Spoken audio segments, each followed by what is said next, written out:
herramientas se usan para estudiar en los sistemas complejos, que son principalmente dos herramientas, la mecánica estadística y la ciencia de redes. Entonces, primero hablaré sobre la ciencia de redes, la teoría de grafos en particular, y sobre por qué usamos pues ciencia de redes, por qué tiene sentido usar esto para estudiar sistemas complejos. En un momento. Listo, sí. Bueno, entonces, miremos estos tres grafos, estas tres redes. Entonces, estas tres redes tienen la misma cantidad de nodos y tienen la misma cantidad de enlaces. Aparte, pues todos los nodos son iguales y todos los enlaces son iguales. Entonces, en términos de sus elementos, estas tres redes son iguales en cantidad y en tipo. Todos los elementos son iguales y tienen la misma cantidad.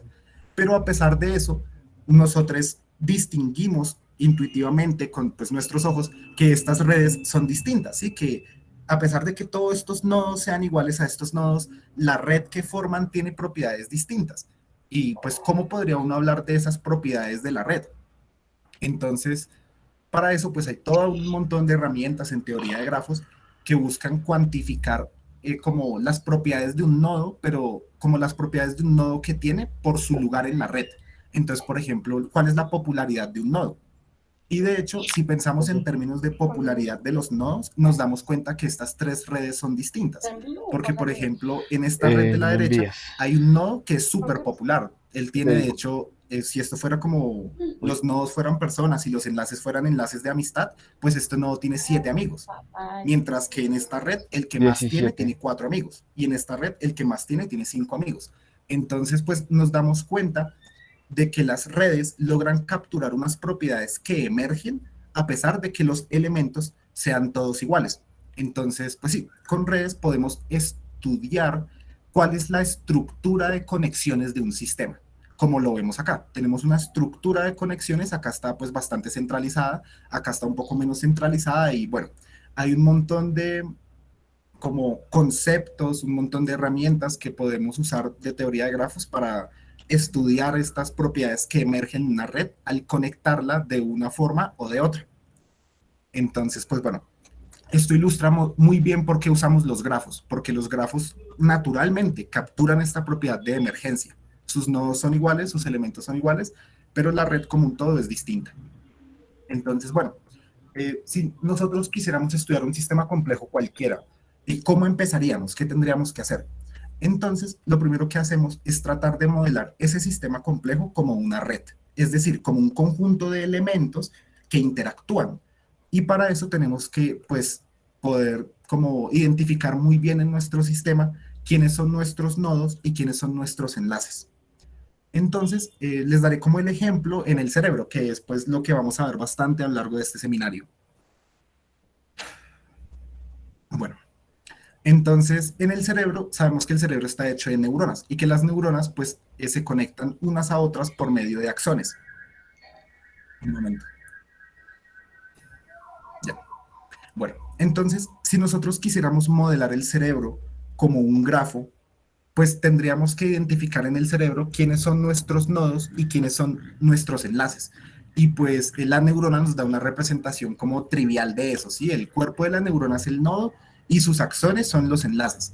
Pero claro, eso sería súper problemático porque tendríamos un grafo del cerebro con demasiados nodos y con pues demasiados enlaces. De hecho, el cerebro tiene el orden de 10 a la 11 neuronas y del orden de 10 a las 5 enlaces en promedio cada neurona. Entonces es algo súper complicado que computacionalmente no podemos trabajar.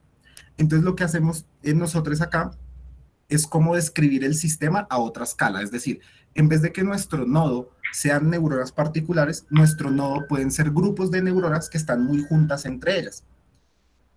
Y pues con los enlaces hacemos lo mismo. No podemos tomar como un solo axón como un enlace, sino que tomamos grandes grupos de axones que van juntos como si fueran un enlace. Entonces, pues sí, con que logres identificar bien quiénes son tus nodos y quiénes son tus enlaces, puedes construir tu modelo. Entonces, ya hablando acá como en particular de cómo lo hacemos con los datos, entonces, pues tú cuando sacas una resonancia magnética a una persona, obtienes imágenes de este estilo, como la que ven acá en el centro. Entonces, en esta imagen distinguimos que hay una parte como más blanca, más clara y otra parte más gris. Entonces, la parte gris corresponde al cuerpo de las neuronas, que es la materia gris. Y acá se ve ya como separada. Y la parte blanca es la materia blanca, que es donde están principalmente estos axones que tienen mielina y pues por eso esta materia es blanca. Entonces, bueno, de estas imágenes del cerebro uno puede extraer dónde está la materia gris, que es donde están los cuerpos, y la materia blanca, que es donde están los enlaces.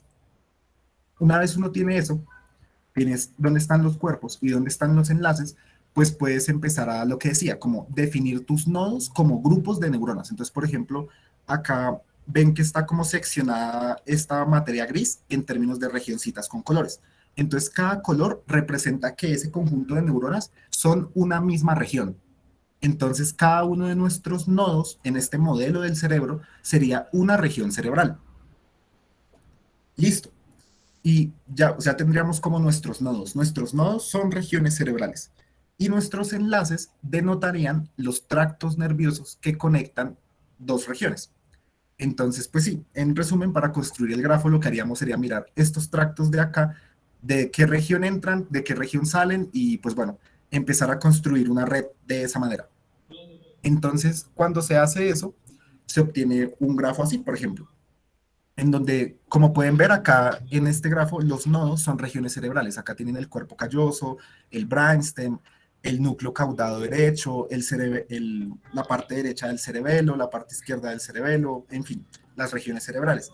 Y pues claro, una vez tenemos nuestra representación de grafo de nuestro sistema complejo, podemos preguntarnos un montón de cosas. ¿Cuáles son las regiones cerebrales más centrales? ¿Cuáles son las regiones cerebrales que más intermedian la comunicación? ¿Cuáles son las regiones que intermedian la comunicación entre los dos hemisferios? ¿Cuáles son las regiones que están como más clusterizadas, es decir, como más metidas al interior de un grupo? En fin, puedes hacer muchísimas, muchísimas, muchísimas preguntas y estudiar muchísimas cosas de este grafo, de las propiedades de conectividad que hay ahí. Entonces, bueno, esa es una cosa. Cuando uno tiene un sistema complejo, lo modela como nodos, enlaces y estudia la estructura de relaciones del sistema. Y eso te permite extraer mucha información. Eh, Listo. Entonces, esa es como una parte de lo que podemos hacer con redes. Pero pues claro, esta es una visión como muy estática, ¿no? O sea, definimos nuestra red y tal, y estudiamos la estructura de conexiones, pero pues acá hay muchos físicos, entonces pues a uno de física le interesa pues la dinámica, ¿no? Cómo es las cosas a través del tiempo. Y entonces precisamente uno con estas redes puede empezar a estudiar modelos dinámicos, modelos de cómo cambian las cosas a través del tiempo. Y pues daré algunos ejemplos. Entonces, por ejemplo, una vez tienes tu sistema modelado como una red, puedes preguntarte por cuáles son las propiedades de robustez de la red. Es decir, qué tan resistente es la red si yo llego y ataco algunos nodos o si yo llego y ataco algunos enlaces. Entonces, esta propiedad de robustez en la red es súper interesante y como súper importante porque, por ejemplo, nuestro sistema eléctrico es una red de cableado eléctrico y precisamente tiene unos puntos donde hay como, bueno, de hecho no sabría decirlo. Hmm. Pero bueno, el hecho es que hay unos puntos más centrales en esas redes eléctricas. Y entonces uno se puede preguntar, nuestro sistema de red eléctrica, ¿será que si yo llego y hago fallar algunas centrales, colapsa toda la red o no colapsa? ¿Hasta qué punto logra resistir? Y de hecho, pues nuestras redes eléctricas son muy vulnerables, la verdad, ante ataques. Entonces, pues bueno, es un campo de estudio que es bastante interesante y lleva bastante tiempo con redes, el estudio de la robustez. Em, Otra cosa que uno puede estudiar en una red es esto de epidemiología, ¿no? Entonces, ¿cómo se propaga una enfermedad? ¿Cómo se propaga el COVID dada una red social? Dado que yo me interacciono fuertemente con estas personas y estas con estas otras, entonces, ¿cómo se propaga esa enfermedad? Es súper interesante y súper bonito que los mismos modelos que uno puede usar para propagación de enfermedades también sirven para propagación de ideologías, porque de alguna forma esa idea que está detrás de que yo tiendo a tomar el estado de mis amigos, por ejemplo, o sea, si mis amigos están enfermos de COVID, pues probablemente yo también. Y lo mismo, si mis amigos tienen unas ideas muy radicales respecto a algo, pues probablemente yo también, porque soy su amigo, o sea, en fin. Entonces, este tipo de modelos de propagación de ideologías y propagación de enfermedades se pueden hacer una vez tú ya tengas tu sistema modelado como una red. Asimismo, también podemos estudiar procesos de difusión. no se me ocurre un buen ejemplo de difusión sobre una red. Pero bueno, el hecho, podemos estudiar cómo, o sea, cómo sería si en la red en ciertos puntos hubiera concentrado algo y ese algo se empezara a difuminar a través de los enlaces. Y entonces, ¿cuánto tiempo tomaría que toda la red llegue a un estado donde todos tienen lo mismo? O bueno, cosas de ese estilo. El hecho es que podemos preguntarnos muchas cosas una vez tenemos una red. O sea, podemos estudiar su topología, su conectividad, que ya es un gran trabajo, y podemos hacer modelos dinámicos y empezar a estudiar pues esa dinámica sobre la red e incluso más allá, una dinámica de la red, cómo cambia la estructura de conexiones en